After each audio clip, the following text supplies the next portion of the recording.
The Role of Media 1 by Noam Chomsky. The role of the media in contemporary politics forces us to ask what kind of a society we want to live in, and in particular, in what sense of democracy do we want this to be a democratic society. Let me begin by counterposing two different conceptions of democracy. One conception of democracy has it that a democratic society is one in which the public has the means to participate in some meaningful way in the management of their own affairs, and the means of information are open and free. If you look up democracy in the dictionary, you'll get a definition something like that. An alternative conception of democracy is that the public must be barred from managing their own affairs, and the means of information must be kept narrowly and rigidly controlled. That may sound like an odd conception of democracy, but it's important to understand that it is the prevailing conception. In fact, it has long been not just in operation, but even in theory. There's a long history that goes back to the earliest modern democratic revolutions in 17th century England, which largely expresses this point of view. I'm just going to keep to the modern period and say a few words about how that notion of democracy develops and why and how the problem of media and disinformation enters within that context. Welcome to the vocabulary lesson for the Role of Media 1 topic. Here we go. This is an article by Noam Chomsky, and the first word in this article is contemporary, the role of the media in contemporary politics. Contemporary means modern or current, happening now in today's time, in our current time. So it means modern or current or in generally now. So contemporary politics means politics now in the year 2007, 2005, 2008, about this time period. Okay, and then next he has a phrase. He says, we need to ask, in what sense of democracy do we want this to be a democratic society? In what sense means in what manner. And what he's asking is in what way do we want this to be a democracy? How do we want it to be a democracy? So in what sense means kind of in what definition, in what way, in what manner. All right, and then the next sentence, he says, let me begin by counterposing two different ideas. To counterpose is to compare. It means you compare one thing to another. You put them against each other. So he's saying he has two ideas about democracy, or there are two basic ideas about democracy.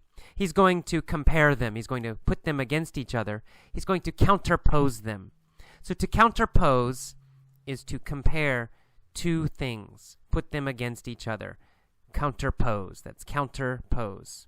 So he's going to counterpose two different conceptions of democracy. He's counterposing two conceptions of democracy. All right, conception means idea, but it's not, it means an idea about something. For example, a conception of democracy. It means your ideas about democracy or your theory about democracy. So you don't say usually, I have a conception, right? We usually say, I have an idea. We do say that in English all the time, but we don't say, I have a conception. Not usually. We usually say, I have a conception about democracy.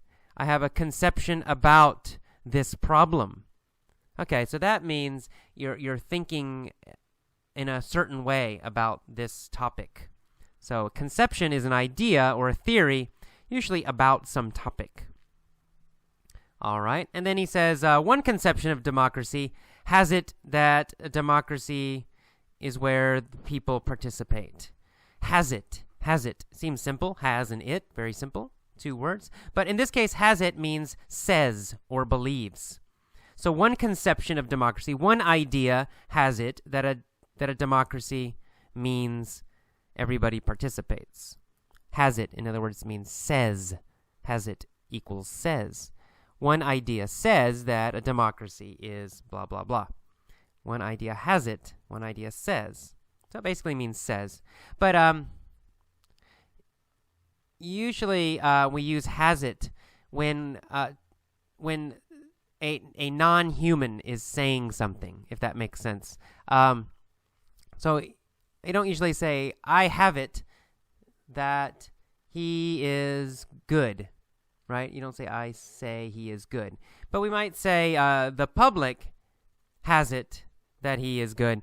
So it's kind of not used for individuals. It's used for abstract things that are communicating an idea. So has it means to communicate, or sometimes it means to believe.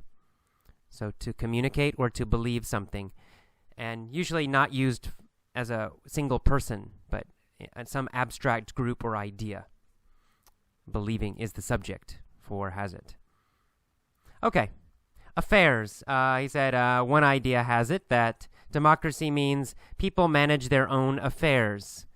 Affairs in this case means lives. It means their normal life activities. Life activities are affairs. Say, I need to manage my affairs. It means I need to manage my life activities. Now, affairs does have other meanings, but in this case, it means life activities or life issues. All right, and we see the word means in that same paragraph. Manage the means of information.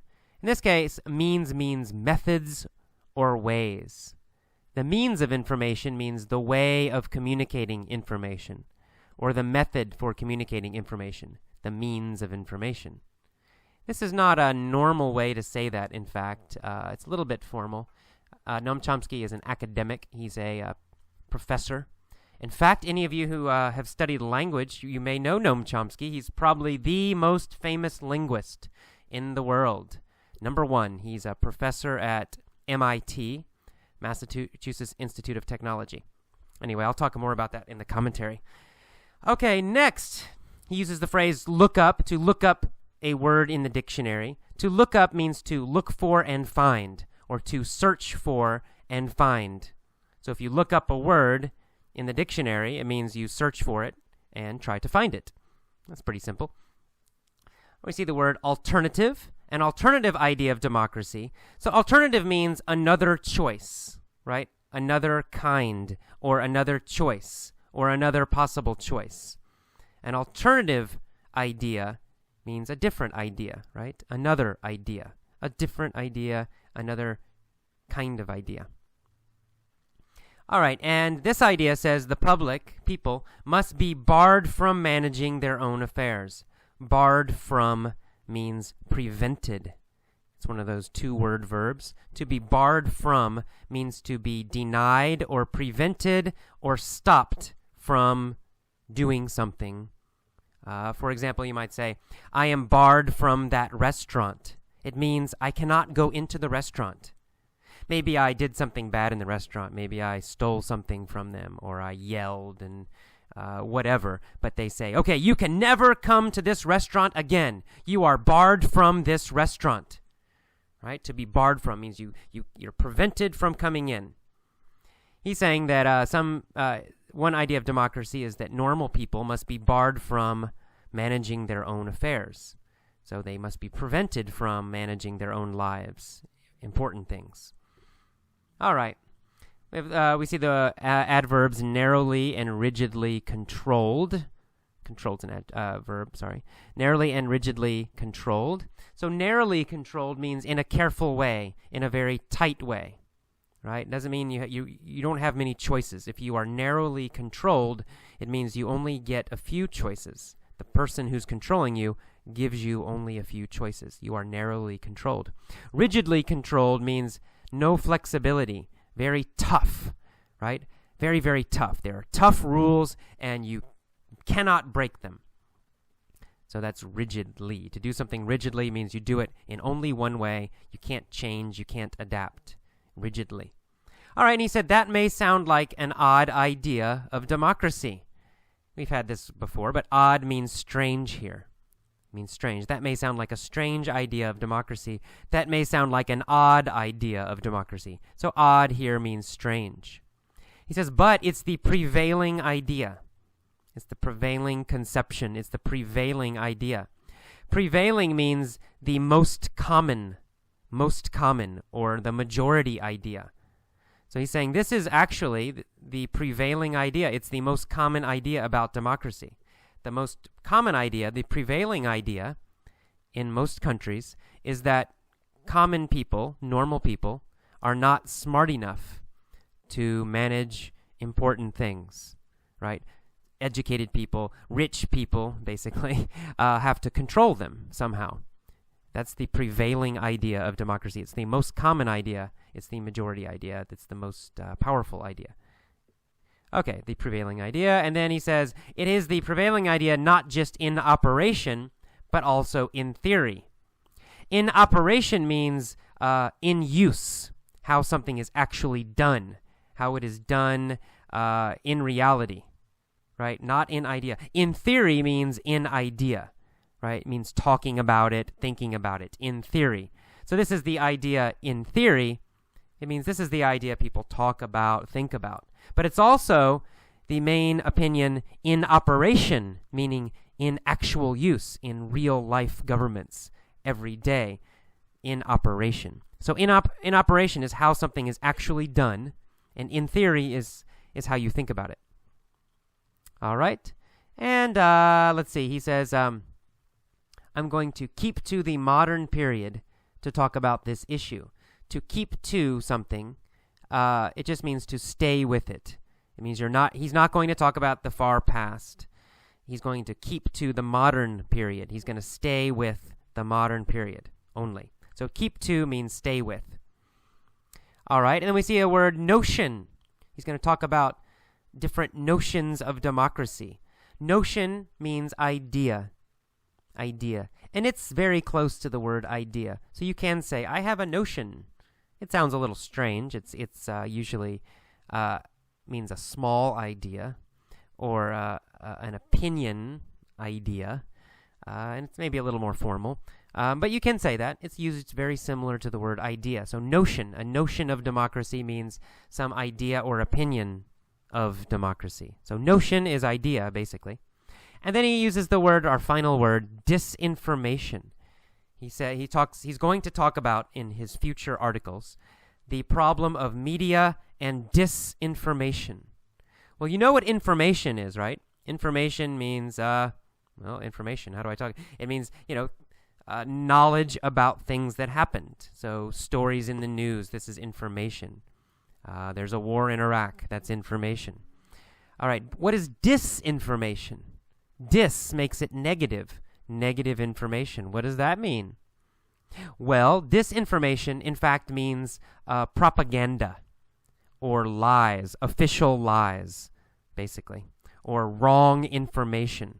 But it's not wrong information by accident, right? Someone writes an article and they make a mistake, for example. They make a mistake, but it's an accident. They think it's correct. It's an accident. That is not disinformation. That's not disinformation. It's just a mistake. It's wrong. It's a mistake. But if the government creates a story and they know it's a lie, they know it's wrong, but they tell the reporters, they tell the news shows it to everybody, that's disinformation, right? The people who created it know it's wrong. They know it's a lie, but they want to change people's minds. They want to control them somehow. So it's called disinformation. Disinformation, very similar to the word propaganda. Propaganda and disinformation are very, very similar. All right, that is all for the vocabulary lesson. Listen a few times. It's a short article, but there are some difficult words in there. So listen as many times as you need to. All righty, bye-bye. Welcome to the mini story for the role of Media 1. Let's get started with the story. One day, a guy named AJ goes to his English class. One student in his class, named Aki, complains. He says, "AJ, your class sucks. It's boring." AJ is surprised. He asks the class, "Is this the prevailing opinion? Do you all agree?" They all shout together, "Yes, you suck!" Then they attack AJ. They hit him and kick him and beat him. They throw him out of the class and shout, "You are barred from this class.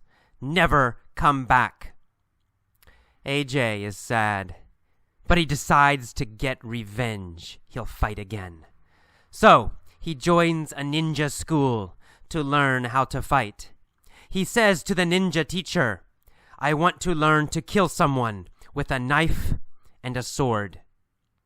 The teacher says, "AJ, your conceptions of the means of ninja fighting are old and wrong. Contemporary American ninjas use guns." Then the master begins to teach AJ how to fight and how to use guns like a ninja. He yells, "AJ, don't stand rigidly. Make your body soft and flexible." Every day, AJ practices. Finally, he is ready. He is strong and dangerous. The teacher says, "AJ, think about before you came to me. Counterpose yourself then, before you came here, to yourself now, after training. Compare yourself. Counterpose these two. Then you were weak. Now you are strong." AJ says, "Yes, master. I am strong. I am now ready to destroy my evil English class." As AJ walks out the door, the master yells, "AJ, keep to your ninja training. Keep to your ninja methods and destroy them all." To be continued. Dun dun dun dun dun. Okay, that is all for our class. Let's go back up again and let's do this story with questions. All right, with questions. One day, AJ goes to English class. One student named Aki complains. He says, "AJ, your class sucks. It's boring." AJ is surprised. He asks the class, "Is this the prevailing opinion? Do you all agree?" Does he want to know if this is the majority opinion, the common opinion? Well, that's right. That's exactly what he wants to know. He wants to know if this is the prevailing opinion, the common opinion, the majority opinion, the most common opinion. Does he want to know if this is the prevailing emotion? No, he's not talking about emotion. He's talking about opinion. He wants to know, is this the prevailing opinion? Is this the most common opinion? Does he ask his brother, is this the prevailing opinion? No, he doesn't ask his brother. Who does he ask? Well, he asks all of the class, all the students. He says, "Is this the prevailing opinion in this class? Is it the most common opinion among all the students?" And is it? Was this the prevailing opinion? Yeah, exactly. It is the prevailing opinion. In fact, they all agree. And they all shout together, "Yes, AJ, you suck." Then they attack AJ. They throw him out of the room and shout, "You are barred from this class. Never come back." Can AJ return to the class? No, he is barred from the class. He can never come back into the classroom. He is barred from the class. Is he barred from his favorite restaurant? No, he's not barred from his favorite restaurant. He's barred from the English class. Who barred him from the class? Well, the students barred him from the class, right? They are stopping him. They are preventing him. So the students barred him from the class. Is AJ barred from his job in general. No. He's not barred from his job. He can still go to the school, but he cannot enter the classroom. He is barred from the class. Why is AJ barred from the class? Well, he's barred from the class because the students hate him and they think his class sucks and that he's boring. That's why he's barred from the class. And then they beat him up, they kick him and throw him out, and he's bloody, and we hear the music. Na, na, na, na, very sad music while AJ's walking away. AJ's very sad. But he decides to get revenge, right? He decides he will fight again. So he joins a ninja school to learn how to fight. And he talks to the ninja master, the ninja teacher, and he says, I want to learn to kill someone with a knife and a sword. The teacher says, AJ, your conceptions of the means of ninja fighting are old and wrong. Are AJ's ideas about ninja fighting wrong? Yeah, that's right. His conceptions of ninja fighting are wrong. Are his conceptions of karate wrong? No, he's not learning to fight with karate. He's learning to fight with ninja powers. His conceptions of ninja fighting are wrong. Are Aki's conceptions of ninja fighting wrong? No, not Aki. Aki's Japanese. He understands the ninja. But AJ's conceptions of ninja fighting are wrong. He has old ideas about ninja fighting. His conceptions of ninja fighting are old and they're wrong. Are his conceptions about the ninjas totally wrong in general? Actually, no. It's not his conceptions about ninjas in general. It's his conceptions, his ideas about the means of ninja fighting, how they fight. That's what's wrong. So his ideas about ninjas are not totally wrong. He knows that ninjas wear black. They wear all black. He knows they are dangerous killers. These are true. These ideas are true. Only his ideas about the means of ninja fighting, how they fight, what weapons do they use, what techniques do they use, the means of ninja fighting. His ideas about the means of ninja fighting are wrong. His conceptions of the means of ninja fighting are wrong. How is he wrong? What does he mean about the means of ninja fighting? What does AJ think about the means of ninja fighting? Well, AJ thinks they fight with knives and swords, right? Big, long knives. He thinks that's the means of ninja fighting. That's how they fight. That's the way they fight. But his teacher says, no, that is not the means of ninja fighting today. He says contemporary American ninjas use guns. Do old ninjas in the past, 200 years ago, did they use guns? No, they did not. Not old ninjas, they don't use guns. Contemporary ninjas use guns. Modern ninjas use guns.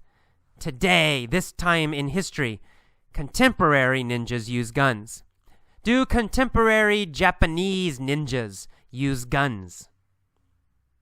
No, in fact, they don't. They still like tradition, the Japanese ninjas.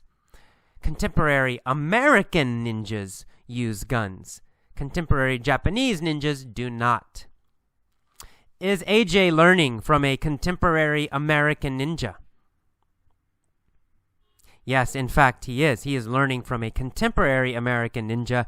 He's learning from a modern American ninja, not an old traditional one. He's learning from a contemporary American ninja. What weapon do contemporary American ninjas use? Well, they use guns, right? Contemporary American ninjas use guns. That's their weapon. That's how they kill people usually. Their guns and their hands and their feet. So contemporary American ninjas use guns. Then the master begins to teach AJ how to fight and how to use guns like a ninja. When they're training, when they're practicing, he yells at AJ, AJ, don't stand rigidly. Make your body soft and flexible. Does he want AJ to stand very rigidly, very hard? No. He wants AJ to have a soft body so he can move very easily. He does not want AJ to stand rigidly. Does he want AJ to fight rigidly with very hard, strong muscles? No, he doesn't want AJ to fight rigidly. He wants AJ to fight with a fast, soft, flexible body. Flexibly. He wants AJ to stand flexibly so he can move easily. He does not want AJ to stand rigidly. He does not want AJ to fight rigidly. He wants him to move quickly, change easily, be very flexible. So he says, don't stand rigidly. Don't fight rigidly. Maybe don't think rigidly, right? Have your mind open to new ideas. Don't think rigidly. AJ must not be rigid. Rigid's the adjective. AJ must not be rigid. He must not stand rigidly. He must not fight rigidly. He must not think rigidly.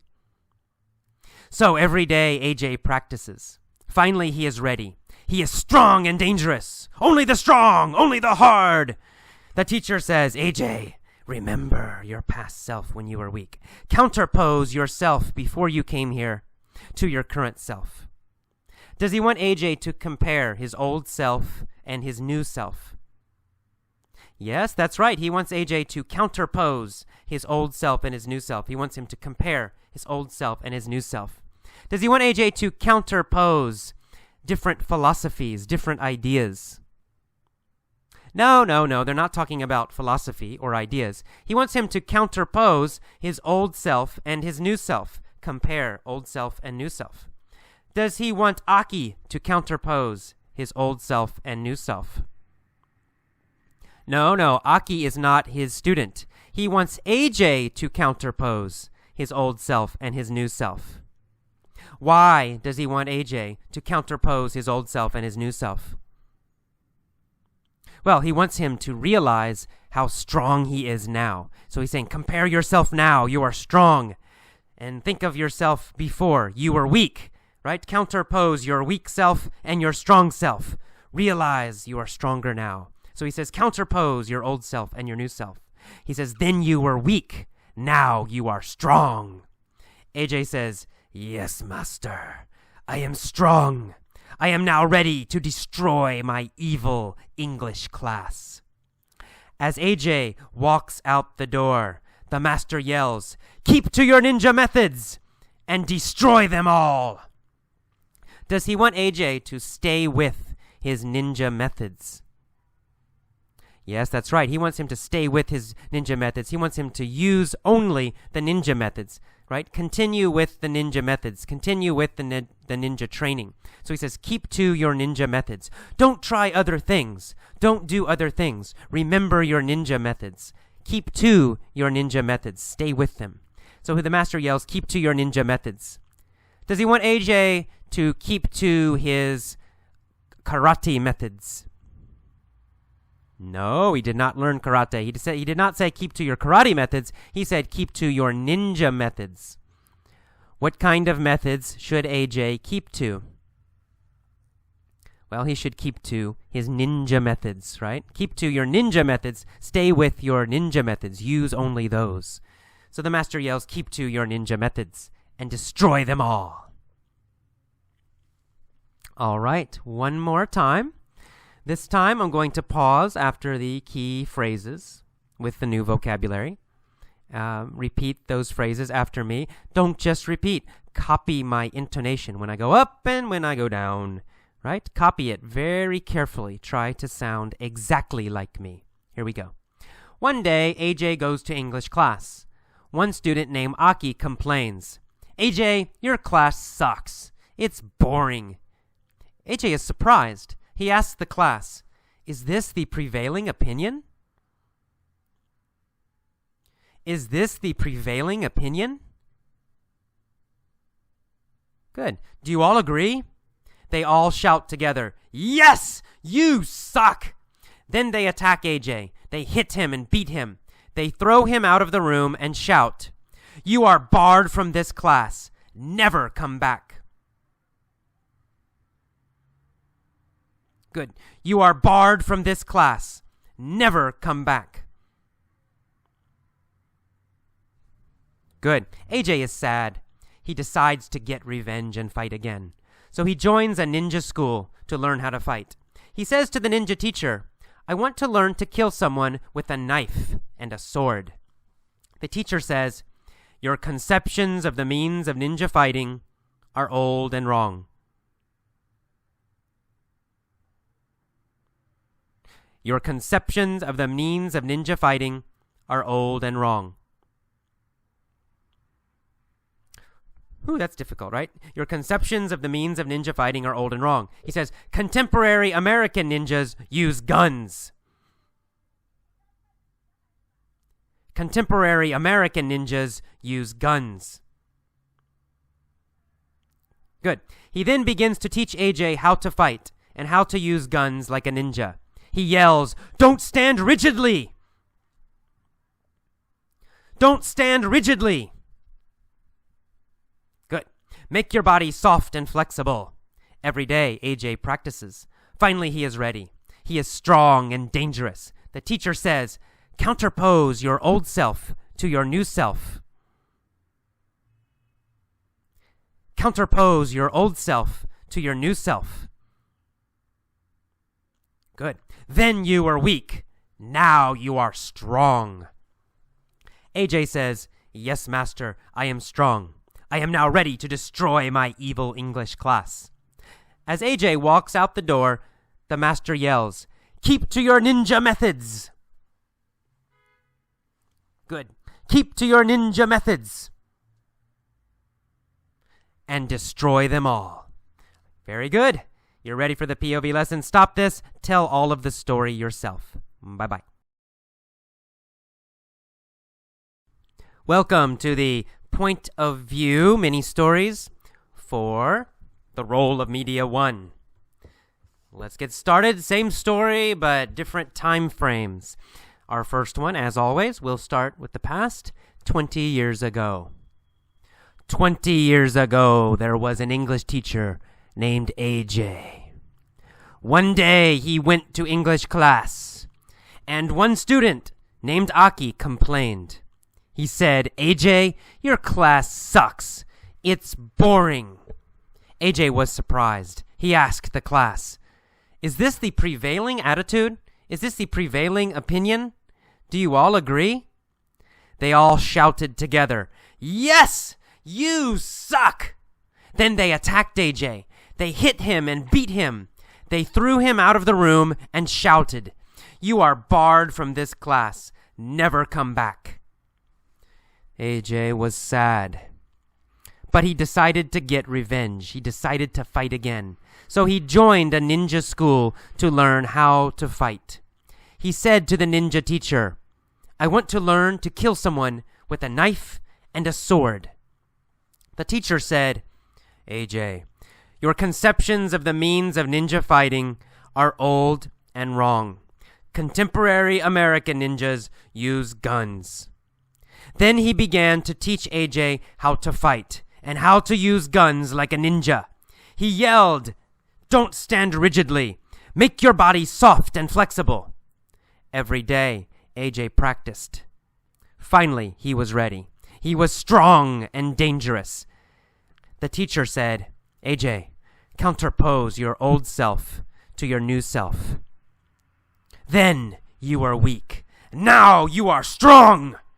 AJ said, "Yes, master, I am strong. I am now ready to destroy my evil English class." As AJ walked out the door, the master yelled, "Keep to your ninja methods and destroy them all." All right, very good. Let's do it again. This time, we're going to start with the phrase, "since last month." You ready? Since last month. Let's do it. All right, there's a teacher named AJ. Since last month, he has gone to his English class. And every day, Aki has complained. Aki has said, "AJ, your class sucks. It's boring." AJ has always been sad. He's always been surprised. Well, finally, one day, he asked the class, Is this the prevailing opinion? Do you all agree? Well, they all agreed. They all shouted together, "Yes, you suck!" Then they attacked AJ. They threw him out of the room and shouted, "You are barred from this class. Never come back." AJ was sad, but he decided to get revenge. So he joined a ninja school to learn how to fight. He said to the ninja teacher, "I want to learn to kill someone with a knife and a sword." The teacher said, "Your conceptions of the means of ninja fighting are old and wrong. Contemporary American ninjas use guns." He then began to teach AJ how to fight and how to use guns like a ninja. Every day, he would yell, "Don't stand rigidly. Make your body soft and flexible." Every day, AJ practiced. Finally, he was ready. He was strong and dangerous. The teacher said, "Counterpose your old self to your new self. Before you were weak, now you are strong." AJ said, "Yes, master, I am strong. I am now ready to destroy my evil English class." As AJ walked out the door, the master yelled, "Keep to your ninja training, keep to your ninja methods, and destroy them all." All right, now it's time for our third version, going to the future. Let's imagine this is a movie idea, or maybe a dream, okay? So we're thinking about the future.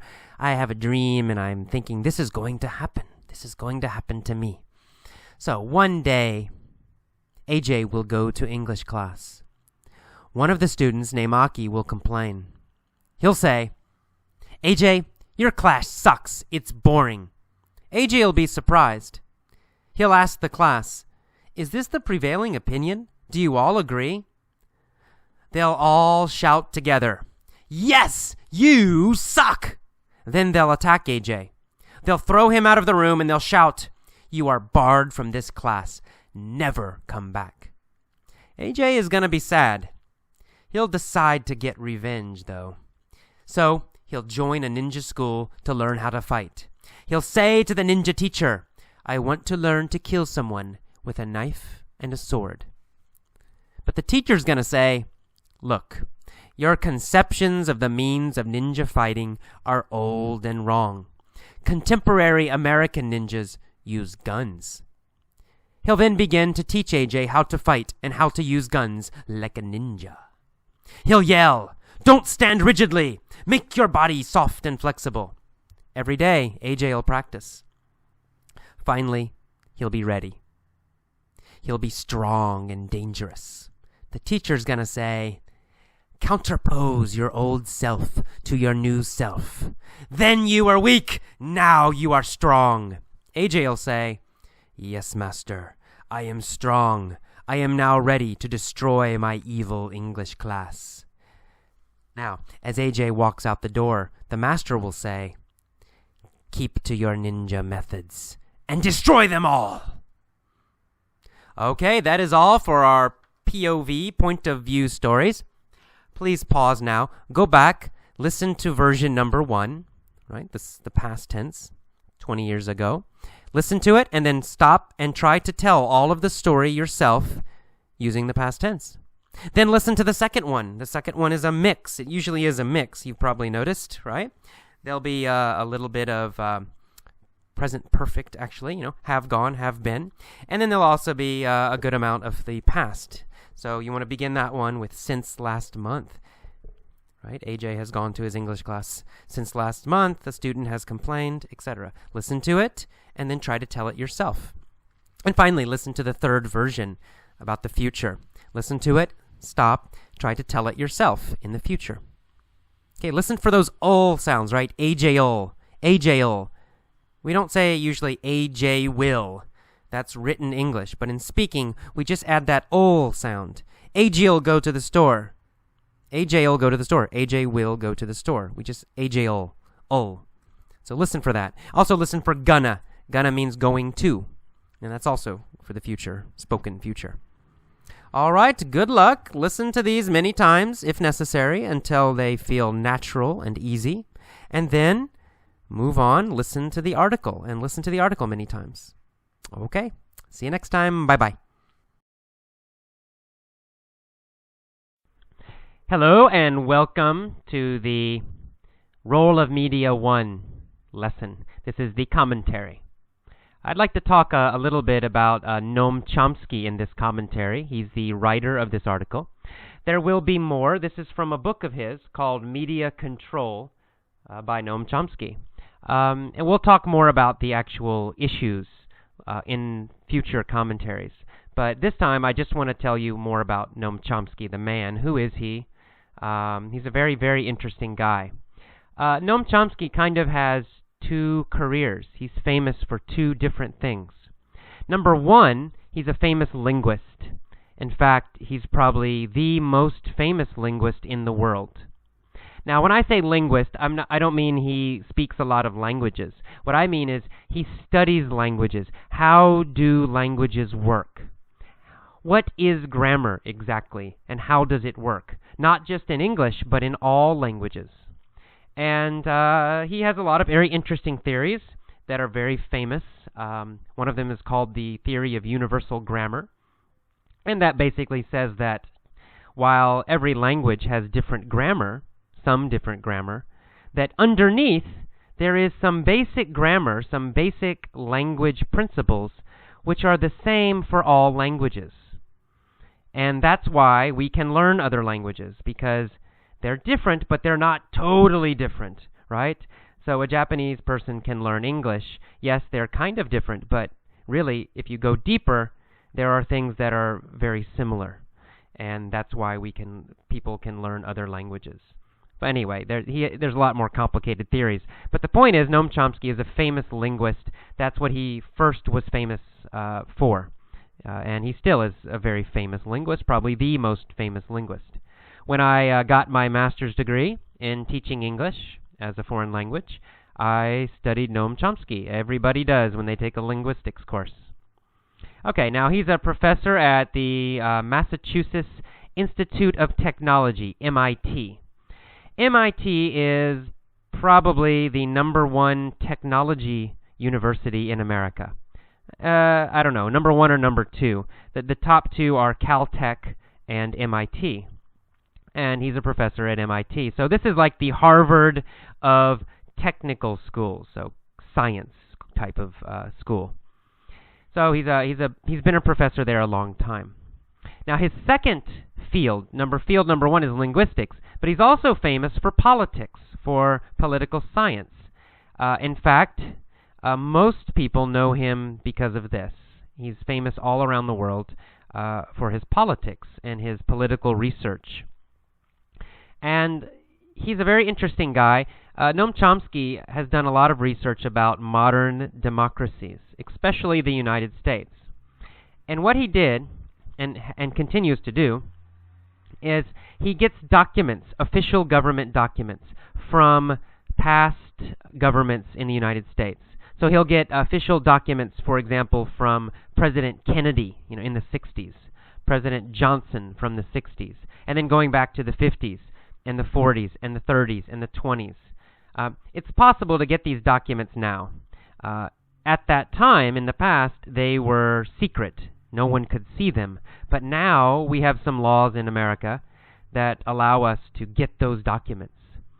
So he's gotten these documents, and he's researched, what does the government really do? What does the American government really think, the people at the top? What are they really trying to do? And he's found out that, in fact, the #1 thing they do is keep control for large corporations and for people who are very, very rich. Now, that's no surprise to me, but a lot of people think, oh my God, that's not possible, that's not true. America is only about freedom and democracy. We're always right. We always do the good thing. But he's found, in fact, that is not the main concern of the government of the United States. But he does admit, he does say, that in fact America has a very free society. It's true. But because we have a free society, the government has to find another way to control the people, right? Mostly, the government doesn't grab people and throw them in jail or shoot them and kill them because they disagree with the government. This happens in some countries. China, for example, is maybe the perfect example. So in China, if you yell something against the government on the street, the police grab you and take you to prison and torture you and maybe kill you. And usually in America, that does not happen. Not yet. George Bush is working on it. But anyway, still mostly free.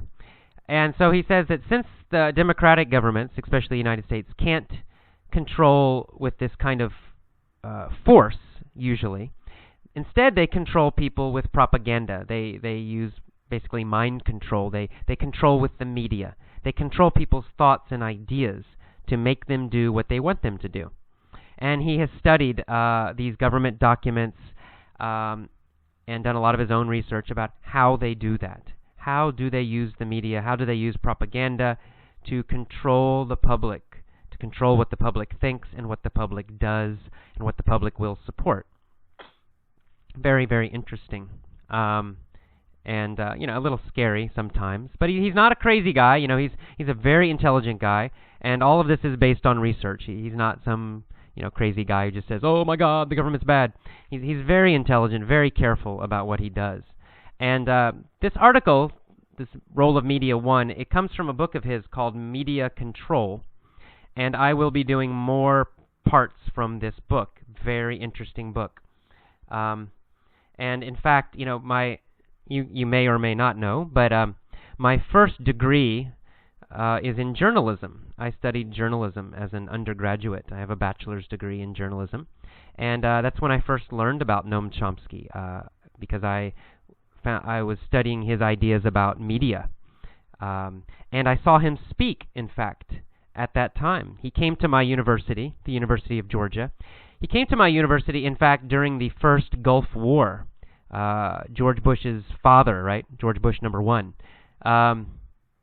And he came and he spoke about the war. The war was getting ready to start. Everybody knew it was going to happen. And he was going around speaking to universities. And he talked about how the American government and the media were using all this propaganda to make Americans support the war, to make them afraid of Saddam Hussein, to make them really, yes, let's go, let's attack, yes, yes, yes. And he talked about in very clear detail how this was happening and that it was not an accident, that the government, and not only government, but big business as well, the media companies were doing this, and that it was a very effective campaign. And he was right, of course. And, of course, they've done the same thing again with this second Iraq war. But anyway, I saw him that first time speaking, and I was impressed. I was like, wow, this guy's very intelligent, very interesting. And then since then, I've read some of his books, several of his books, actually. They're a little difficult. He's an academic. He's a, PhD. So some of his books are quite difficult. This one that I chose, this media control book that I'll be using for lessons, is not so difficult. There might be parts that are a little tough, especially if your level is a little lower. But for the advanced students, the advanced members of Effortless English, you should be able to understand it. Also, most of the chapters are going to be quite short. I'll edit them. I'll make them a little shorter and easier to understand. So I think the ideas are very interesting and very important. So I want to present this to you all. And, I want to use interesting, thought-provoking material for you to learn English. Not, that's maybe the worst part about textbooks is that they're irrelevant. Irrelevant means they have no use at all. You read any English textbook, and you have these little fake articles and these little fake conversations. Well, who cares? They're not real people. They're not real ideas. It's all fake. So you have no reason to be curious. You have no reason to be interested in in the language. It's not important. It's totally artificial. So all you do is you focus on the language itself. You spend all your time worrying about verbs and adverbs and phrasal verbs and different parts, tenses and parts of speech and et cetera, memorizing the vocabulary, doing this fill-in-the-blank exercise, is it A or B or C? And you get all focused, and after a while, that's what English is for a lot of students. English is stupid articles that are meaningless, stupid conversations which are not real and have no meaning between people who are not real, and then meaningless, stupid activities where you're filling in a blank or choosing A, B, C, or D. And that's English. Well, it's not English. That is not English. English is what is used every day in the United States and England and the world actually now to communicate real ideas that are important. And now they may be jokes, they may be funny ideas, they may be stories, they may be very deep philosophical ideas. They may be just basic information you need for your life. You know, how much is this? When does the train come? But it's real information that matters, that has some meaning to you. That's what English is. That's what any language is. That's a real language. And textbooks destroy that. That's why I hate them. I hate them because they kill the language. And that's why so many students, they tell me, oh, I hate English, it's so boring. Oh, why do I need it? I don't care. Or maybe they really do need it. They need it for something, but they hate it. Oh, English is horrible. It's so boring. Well, English is not boring. The textbooks are boring. The classes are boring. The teachers are probably boring. Certainly the tests are boring and the activities are boring, but English itself is not boring. It's only because you're reading the wrong things and listening to the wrong things. There are some really amazing ideas out there. There are some amazing books in English. There are some amazing podcasts in English. There are amazing movies in English. There are amazing people who have great ideas who speak English. I think Noam Chomsky is one of them. And that's the purpose of the language, to find out this great, interesting person. Wow, what are his ideas? Now that's language. That's real English. And that's what I want to focus on. Now, it's not always going to be serious. Sometimes language is funny. You know, the Dear Abby letters, for example, they're kind of funny sometimes. They're certainly not so serious. But you know, that it's real life. Those are real people writing those letters. Those problems are real. Somewhere in America, someone is having that problem. So it's real. There's a real emotion there. There are real ideas. These are real lives. And that's how you make English real. You've got to connect with real thoughts, real emotions, real people, real lives. That's what will help you the most. More important than how you study, more important than anything else, is connecting with the real language and the emotion and the thoughts and the people who speak it. Just forget everything else. If you can do that, you will enjoy the language and you'll want to learn it, and everything else will happen automatically.